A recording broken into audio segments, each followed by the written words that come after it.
At 1:14 in the morning, your soulmate placed a broken piece of white mirror housing and a cash repair receipt on your kitchen table. The police report about Daniel was wrong, they said. Your brother had died 18 months earlier when his car broke through the guardrail on Greyhaven Road. Investigators ruled it a single-vehicle accident caused by rain and fatigue. No witnesses. No second car. Your soulmate pressed one trembling finger against the receipt. It showed that a white SUV had been brought to a body shop at 7:10 the morning after Daniel died.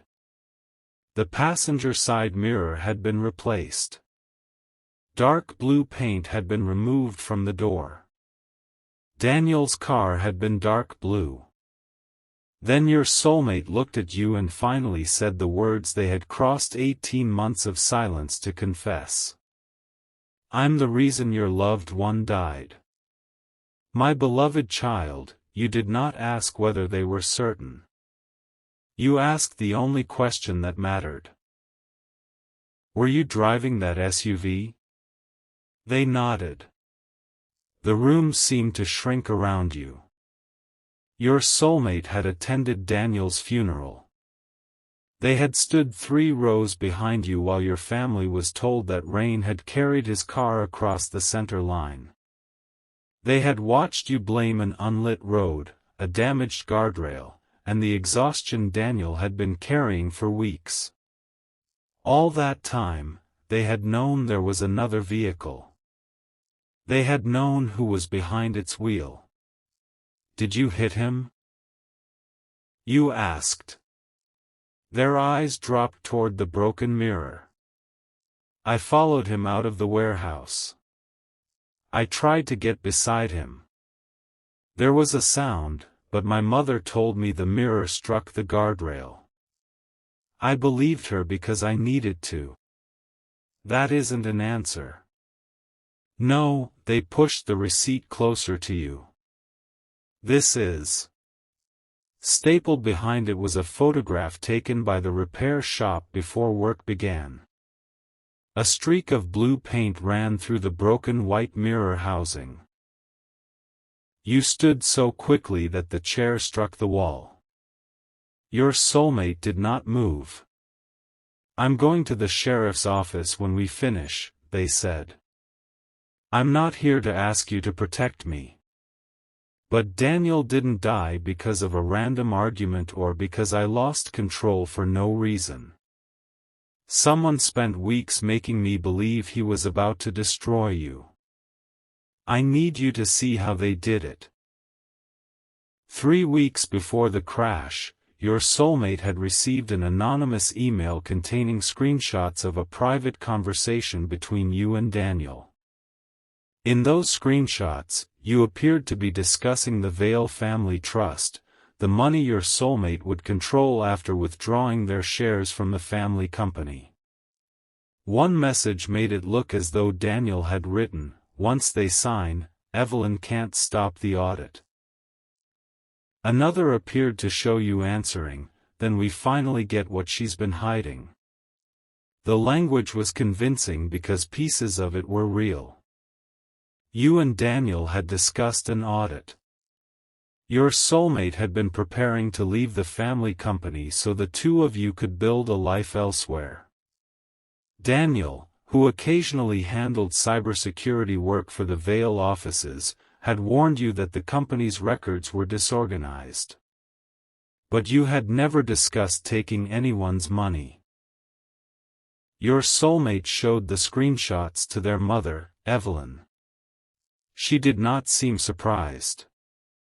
Evelyn claimed Daniel had approached her 2 days earlier and demanded $60,000 to remain silent about financial irregularities he had discovered. According to her, you had encouraged him. Your soulmate wanted to confront you immediately. Evelyn persuaded them not to. "If they know you're suspicious," she said, "they'll erase whatever you haven't found yet." That sentence kept your soulmate silent while more anonymous messages arrived. Each contained another private detail: the neighborhood where you had discussed buying a home, the amount you expected to use as a down payment, even a sentence your soulmate remembered typing during an argument.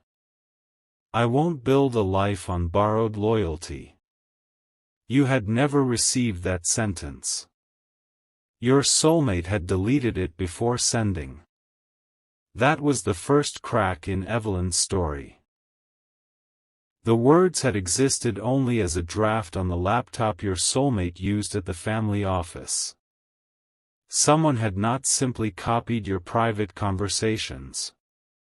Someone had access to drafts, archived files, and synchronized messages on a company-managed device. Your soulmate called Daniel. He answered with a question. Did she show you the screenshots before you showed them to her? When your soulmate said no, Daniel released a long breath. Then don't tell Evelyn we spoke. Meet me at the old distribution warehouse at 10 tomorrow night. I'll show you where those messages came from. Why not go directly to the police? Because forged conversations aren't the real secret. Before ending the call, Daniel added one disturbing warning. If she finds out I contacted you, she'll change the story before morning. Your soulmate believed he was talking about you. They were wrong. At 10:12 the following night, Daniel entered the warehouse carrying a blue flash drive and a thin folder. Security records later showed him using his contractor badge at the side entrance. Your soulmate arrived 7 minutes later. Daniel did not begin by discussing the screenshots. He opened a company ledger and pointed to 7 years of payments made to a consulting firm called Northstar Compliance. The company existed on paper, but it had no employees, public office, or recorded clients. Almost $800,000 had passed through it. Every transfer had been authorized under your soulmate's name. They had never heard of Northstar. Daniel explained that he had found the payments while migrating the company's accounting archive. At first, he suspected an old bookkeeping error. Then he discovered authorization forms carrying your soulmate's electronic signature on dates when they had been outside the country. Someone had been using their identity to secure loans against their inherited shares. The planned withdrawal from the family company would trigger an independent audit. Whoever controlled Northstar needed that withdrawal stopped. The anonymous messages had been created 4 days after Daniel first searched for Northstar in the company system. That changed the meaning of the entire deception. The messages were not fabricated merely because Evelyn disliked you. They were created because Daniel had found something, and discrediting both you and him was the fastest way to keep your soulmate from believing either of you. Daniel opened the blue drive. It contained the original metadata from the false screenshots. The files had been assembled on Evelyn's office computer. Private sentences had been taken from your soulmate's synchronized drafts and placed beside authentic fragments of conversations stolen from a company backup. The lie felt believable because it had been constructed around pieces of truth. Your mother knew you were leaving, Daniel said. She knew an audit would happen. She needed you to think the people asking questions were the people betraying you. Your soulmate was still trying to understand when headlights swept across the warehouse windows. Evelyn's car stopped outside. She entered without knocking. She did not ask why Daniel was there. She looked directly at the blue flash drive in his hand. Give me what you took. Daniel closed his fingers around it. I copied company records I was authorized to inspect. You copied private financial information. I copied forged documents carrying your child's signature. Evelyn turned toward your soulmate. He has files about you. About the person you love. Bank information, addresses, everything. I warned you their family was using this relationship to reach the trust. Daniel shook his head. Ask her how she knew we were meeting. Evelyn's expression did not change. Because I monitor my own building. No, Daniel said. Because you monitor their laptop. That should have exposed her. Instead, Evelyn did something more effective than denial. She admitted just enough to make the rest of her story sound credible. She said Northstar had been created years earlier when the company was weeks from collapse. Your soulmate's father had been seriously ill, lenders were threatening foreclosure, and hundreds of employees could have lost their jobs. Evelyn claimed she had used the shares as temporary collateral because there had been no time to seek permission. I saved what your father built, she said. I intended to replace every dollar. Some of that was true. The earliest Northstar payments had helped keep the company alive. But the secret loan had grown, and Evelyn had continued forging authorizations long after the emergency ended. Admitting the first desperate decision allowed her to hide the years of deception that followed. Daniel refused to surrender the drive. I'll give it to an independent attorney in the morning. You'll give it to them, Evelyn said, meaning you. Then they'll use it to tear this family apart. Your soulmate looked at Daniel. Does that drive contain their financial records? No. My mother says it does. Your mother also told you I demanded $60,000. Ask her to show you where I asked for it. Evelyn stepped toward him. Daniel backed away, placed the drive inside his coat, and left through the loading entrance. Your soulmate should have let him go. Instead, Evelyn placed the white SUV's keys in their hand. If he reaches your partner with those files tonight, you lose any chance to control what happens next. Get the drive. Bring it back. Then we'll contact an attorney and handle this properly. It sounded reasonable because she spoke softly. She did not threaten Daniel. She did not tell your soulmate to hurt him. She presented pursuit as protection and urgency as responsibility. Your soulmate drove out behind Daniel. Evelyn followed in her sedan. At first, your soulmate only flashed the SUV's headlights. Daniel ignored them. They called him twice, but he declined both calls. On the third attempt, he answered. Stop following me. Pull over and give me the drive. I'll give it to an attorney. My mother says you copied private information about the person I love. She's lying. There is nothing about them on this drive. Evelyn's call appeared on the SUV's screen. Desperate to force the truth into the open, your soulmate merged her into the call with Daniel. He's heading toward Greyhaven Road, Evelyn said. If he crosses the county line, he'll go directly to them. Daniel answered before your soulmate could. They deserve to know what you did. Evelyn ignored him. Get beside his car, she instructed her child. Force him to slow down. It's raining. He is carrying stolen information about the person you love. Are you really going to do nothing? Fear made the decision before judgment could catch it. Your soulmate accelerated. Daniel's car entered the first Greyhaven curve. The SUV moved into the opposite lane, drawing level with his rear door. Daniel swerved away, then moved back toward the center as an oncoming vehicle appeared around the bend. Your soulmate tried to return to the correct lane. The SUV's mirror struck something.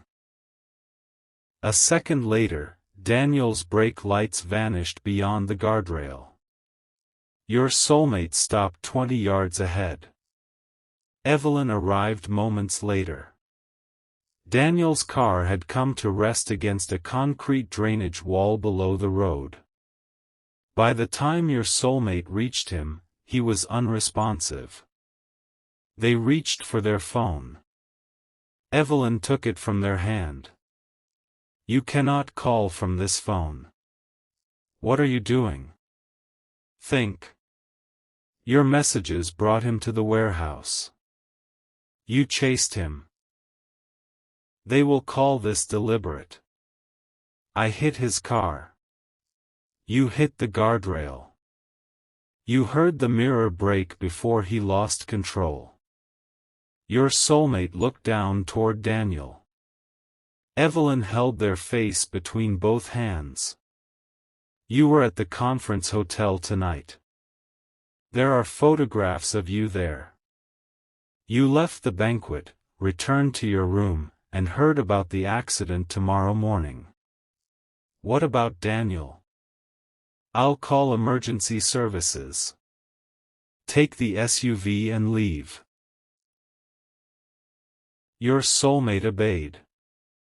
Evelyn waited 9 minutes before reporting the crash from a roadside emergency phone. The medical examiner later concluded that Daniel had died on impact, so the delay had not taken his life. It had taken the truth from the scene. Evelyn removed Daniel's phone and the blue drive before help arrived. The damaged SUV was repaired for cash before investigators compared its paint with the marks on Daniel's car. She told police she had discovered the wreck while driving home. She mentioned no second vehicle. Because rain had washed away most tire marks and investigators had no reason to suspect a pursuit, the crash was classified as accidental. Your soulmate allowed that lie to become official. 2 nights before coming to your door, they had finally forced an independent audit of the family company. Inside Evelyn's locked records cabinet, they found Daniel's blue drive taped beneath the bottom drawer. The repair receipt lay beside it. So did the broken mirror housing. Evelyn had kept the financial evidence because destroying it would create gaps an auditor might notice. She had kept the broken mirror for another reason. It was leverage against her own child if they ever exposed her. Your soulmate inserted Daniel's drive into your laptop. The North Star records were there. So were the original forged screenshots and access logs showing that Evelyn had opened your soulmate's synchronized drafts 37 times in the month before Daniel died. One folder contained an interview Daniel had recorded with Clara, the company's former controller. Clara described how Evelyn had forged the first authorization during the financial crisis. She had agreed to remain silent because the loan saved the business and Evelyn promised to disclose it once the company recovered. That disclosure never happened. When Clara objected to later withdrawals, Evelyn threatened her pension and health insurance.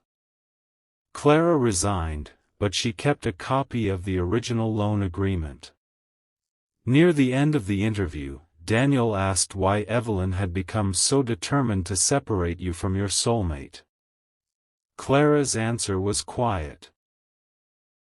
Because leaving the company meant an audit. But I think it became more than that.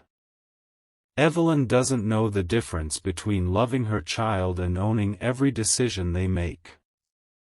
The central mystery was no longer whether Evelyn had interfered in your relationship. It was how far she had been willing to go once her control began collapsing.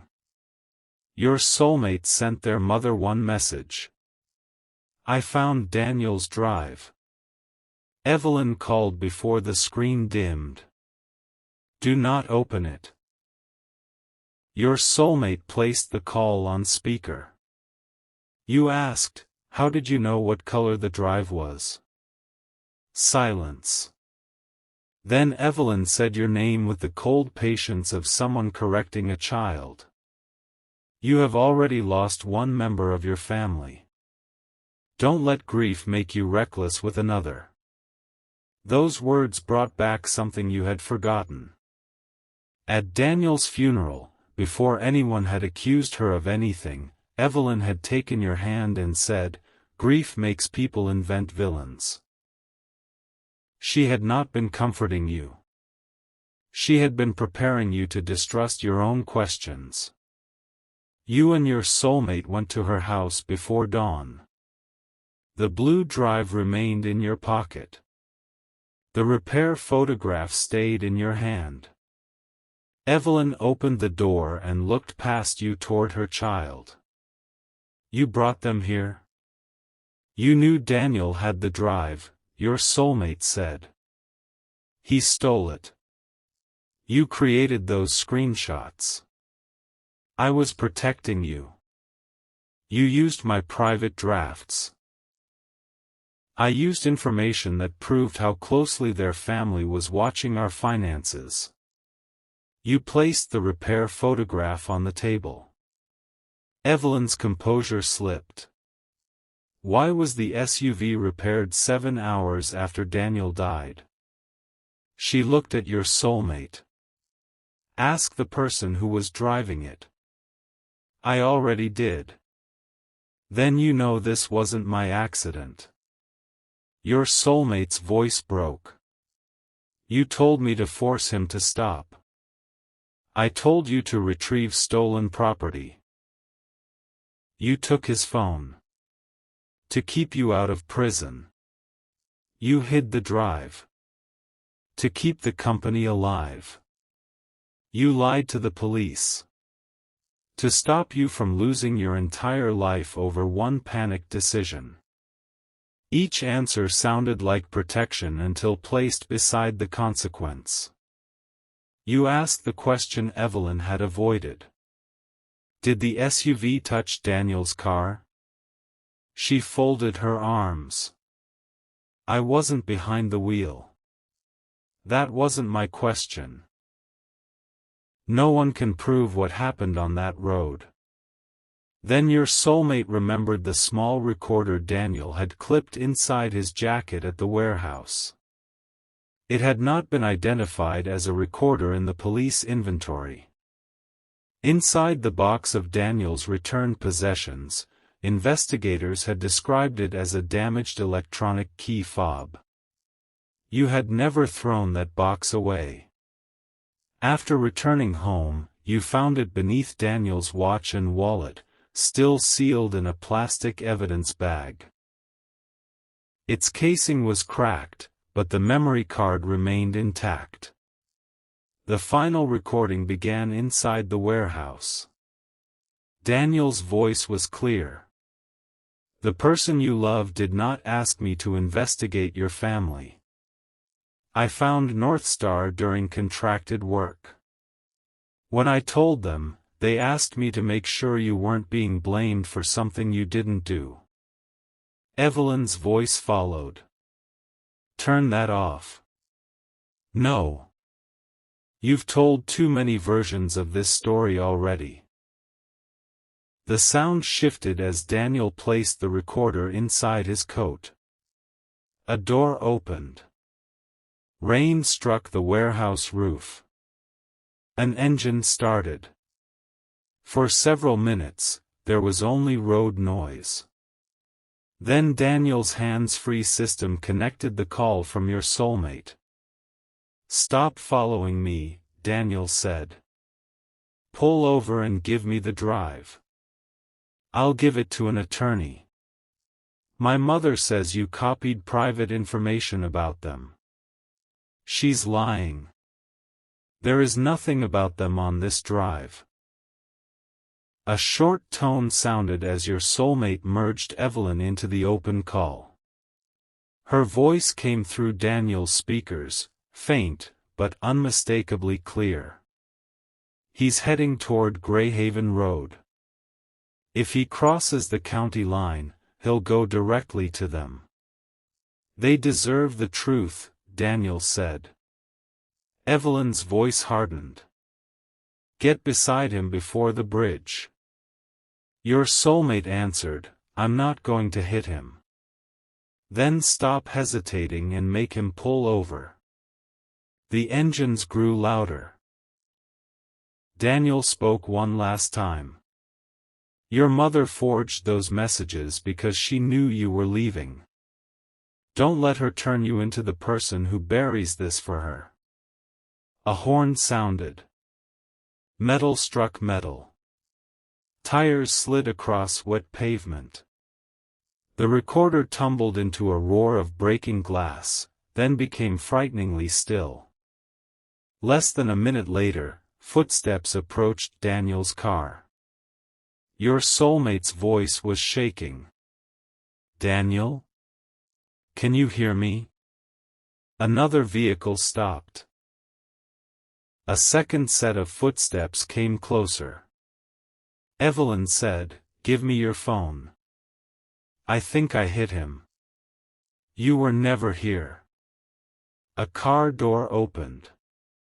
Evelyn gave her final instruction.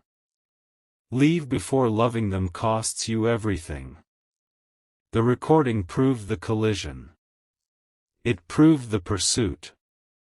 It proved Evelyn's instructions and the cover-up afterward. But it also proved something your soulmate had spent 18 months refusing to accept. Manipulation explained their fear. It did not erase their choice. They had been driving. They had accelerated. They had followed Daniel onto that road. And after he died, they had protected the lie instead of the family that lie had wounded. At 8:03 that morning, your soulmate entered the sheriff's office carrying Daniel's drive, the repair records, the broken mirror housing, and the recorder. They gave a complete statement without requesting protection from the consequences.